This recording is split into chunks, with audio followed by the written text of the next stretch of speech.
Well, what's happening, everyone? Is that even recording? Yes, you are recording.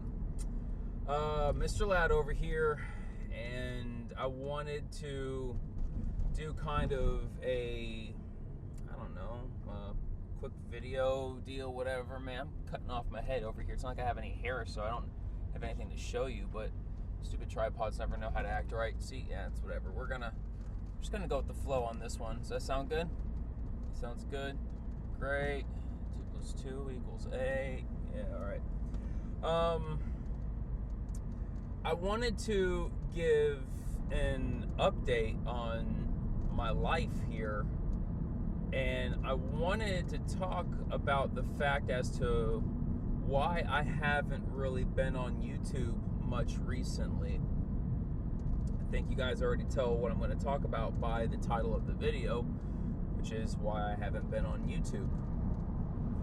And a lot of times when people see that someone has kind of fallen off the face of the earth or isn't really involved in something that they once were heavily involved in, a lot of people get the impression that tough times are happening or that negative situations are being endured, or quite simple that whoever it is just going through a rough season. And I have to be honest, none of that is my reality. A lot of people don't understand the work that goes into making a simple YouTube video, a video that's 10 minutes. If it has any amount of editing, there is the watching of the video during the editing process, and then you cut and splice and all of that. Then if you do some music, you have to find a good copyright-free song to use, and you got to download it. Then you have to go through the whole process of actually getting the song, and there's so many different things involved in that, plus trying to find a good intro, a good outro. If something just didn't go right, then you got to re-record. I mean, it's a pretty grueling process making just editing the video right there. Now, making the video when you're on a job, if it's a video that talks about how to do a certain service, I mean, that person is taking you into their business, taking you into their life, and is taking the effort to set up a tripod and to set up all these different things, trying to find good angles, good shots, while they're still trying to perform a service for a client so they can feed their family, so they can have a good quality of life, and all these different things. So a 10-minute video has hours and hours and hours of time invested into said video. But that's not necessarily the reason as to why I haven't quite been on YouTube recently. Actually, the more prevalent scenario, the more realistic reason as to why I haven't been on, when I first started my channel back in 2018, 2019, business was okay. I was just starting it. I wasn't even a year into business. And, I was doing good, but, you have, say, 2 clients a day. Those 2 clients a day that's just 2 clients a day. It's no more than that, and that's it. You have more flexible time.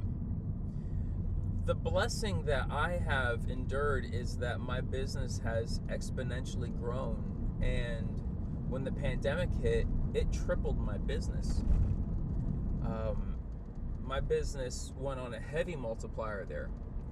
And so I got to a point maybe about 3-4 months ago. Already by that time, I was only posting maybe once a month, and it was tough already. And so I realized that something had to change if I wanted to balance both YouTube and my detailing business and my family and my wife and I having a decent quality of life. And not only that, as you know, I am a musician. I play drums, so I also teach. I work for a marching band. I teach the drum line over there, and so we got that going on. I play at church. I play for conferences that our church is involved in, and now I have all these other aspects that are now rising up, and there are so many different things going on in my life. So I thought a few months back, I'm like, something has to change. Either I drop something or I hire someone to do something. And so I went with the second route because I don't want to drop any of those aspects. I want to keep them all as a part of my life. I just want to be able to delegate those different jobs out. Now, of course, I can't delegate out the music, so that's something that's going to take my time. I can hire another instructor for the high schools, but that doesn't quite work the same as, you know, it's never the same because you're hired to give your touch to the group. That's why I've written a contract with the schools, so that they can have me on board, not me hiring someone else. You know, that's just too much more effort. That's not what they want. They want me. So, okay, so there's that, but that's only a few hours a week, so that's not that big of a deal. The biggest time factor in my life is the detailing business. Now, don't get me wrong, I love the business. That's why I'm in the business. But I realized, hey, I can take someone on who can help me with that work. So while we're working, we can start pumping out videos and we can start doing more things. And as things grow, then I can hire someone to do editing maybe, or to actually do the recording and this and that. And I looked into all those different options, but I figured the most realistic thing would be to hire a technician that would come with me to every job and would do a good bulk of the work so I could record. So things were going great. I hired someone, and that was all going very well until that person ended up leaving me. He didn't leave on bad terms. You know, he had an opportunity to do something else that would make more money, and he was very nervous approaching me with this opportunity. And of course, I'm going to be gracious. I'm happy for him. I'm proud of him. I wish he would have stayed with me longer than 2 months, but when it comes down to it, I mean, I can't hold someone back from following their dreams and their paths, because that's what I want to do. I want to follow my dreams. I want to walk down the path that I'm meant to walk down. So that leaves me to where I'm at now. I have a business that is taking somewhere close to 50 hours of my time every week, plus teaching, plus being involved in my local church, and all these different aspects are really, really time consuming. And so I'm now at a crossroads here. And this is why I kind of wanted to talk about why I haven't been on YouTube, because I want to talk about the future now.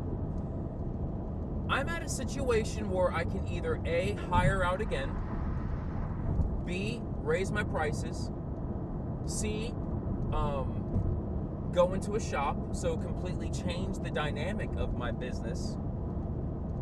And there might be some other factors as well, but those are kind of the three main scenarios or possibilities that I can get involved or partake in.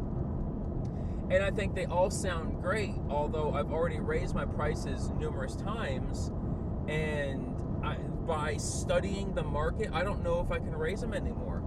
But then again, maybe I can. I can go to a shop and I can go ahead and take on a rent payment in South Florida, Fort Lauderdale, Miami, to be more specific, which is astronomical.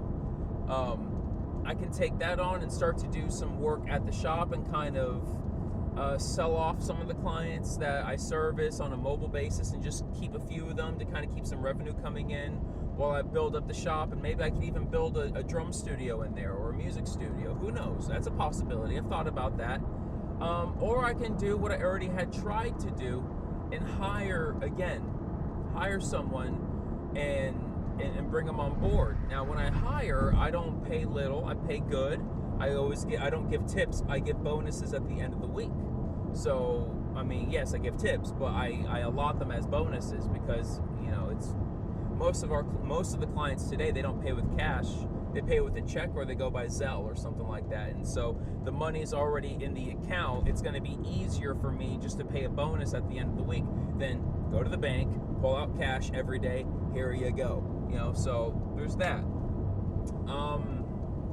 I don't know. I'm kind of at a crossroads here. But once again, I want to talk about the future of my channel. And so where the bulk of my channel, the bread and butter, has been product reviews, which, by the way, I went to O'Reilly's and I saw this ceramic spray wax, whatever, and reading the instructions, it's a spray on rinse off formula. We'll see how it goes. Maybe we'll do a review on it. Heck, I don't know, whatever. But product reviews can be very time consuming. It seems like they should be easy, but they're actually very time consuming. And so I don't know exactly to the T what I'm going to do, but I know that when I started my business, I was always looking on YouTube and always gleaming from other business owners, and I always asked them, how did you get to where you're at? And everyone gave me the most cliche answer: hard work, determination, hard work. Well, no, duh, it's hard work. It's a business. But what are some of the steps that you took? What are some of the practical things that you did that revolutionized your business so you can have the quality of life that you have? And I think I'm going to start talking about some of those things. I think I want to start discussing what are these different steps? What are these different things that I personally have done? They're not going to relate to everyone's situation. I'm in South Florida here. Everyone's moving here. It's insane. It's just blowing up. That may not be everyone's scenario, but I at least want to give my story, give what has worked for me, and I want to talk about how I built my business to the way it is. On top of that, I also want to give my journey into moving into whatever the next step is for me, because I don't know what I'm going to do even as of yet. And I got to be honest, I got no clue. Everyone's going to have their own opinion. You need to raise your prices. Well, kind of capped out here, so I can change my methods, and I've already started to do that, and I've been saving time. And so we can talk about some of those different things as well. But when it comes down to it, where am I going? Where am I going from here? I know the end goal. I know what I want. But now I have to put the next step, the next season, the next part of the journey in order to get to the end goal. So I wanted to talk about that, why I haven't been on YouTube. Quite simply, my life is so busy that it is hard to keep everyone, pumping out content. And I know that sounds like an excuse, and maybe it is. Maybe it is an excuse. I don't mean it to be an excuse. It's my reality, but maybe it is. Maybe I'm just copping out by not doing as many videos as I used to, where I used to pump out 3 videos a week. Now I'm only doing 1 a month, and I haven't even been on for the past 2 months. Maybe I am just making excuses. But I gotta say, it's a darn good excuse when you've got a full business taking 50 hours a week and then other things going on, plus a wife and plus a family and everything going on. It's a pretty good deal. I think most people want that scenario. But I don't want that to be my reality. I want to continue to be a blessing to the Mr. Ladd community and to YouTube as a whole. So that's it. Oh, by the way, when I went and bought the ceramic spray wax, this stuff here, what's the company called again? Pro Zone, but they spelled zone with an X because they're hip and cool. As you guys know, if you've been following my channel since the beginning, I didn't go by Mr. Ladd. I'd say I'm Bo Million from Million Reflections Luxury Automotive Detailing. Oh, crap. Your boy dropped the camera. Are we still alive here? Are we still rolling? I'm going to hold this one right here, because maybe I'm not supposed to tell the story. I don't know. But, Bo Million Reflections Luxury Automotive Detailing. Million Reflections Luxury Automotive Detailing, the acronym, Mr. Ladd. So instead of just saying Bo Million from Million Reflections Luxury Automotive Detailing, I would just go ahead and give the acronym. That's the cool thing about having a camera. And so I give the guy my number at O'Reilly's, and he pulls up my account and he says, "Oh, last name's Million?" I said, "Yeah, it's Million." He goes, "Oh wow, got $1 million?" And I just smirked. I'm like, bro. Bro. Although now I have a clever comeback. One, $1 million isn't even a lot of money anymore. But two, now what I tell people is that when I got married and my wife changed her last name, I technically made my first million. So, dad joke of the day.